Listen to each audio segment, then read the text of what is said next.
Guys, ngayon magluluto tayo ng adobong pata. Ito yung mga iluluto kong ingredients niya.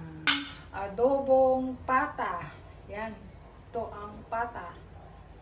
Ito yung onion at saka garlic. Ito, ano ba to? Ano to? Bulaklak ng saging. Bulaklak ng saging. Oh, magluto tayo.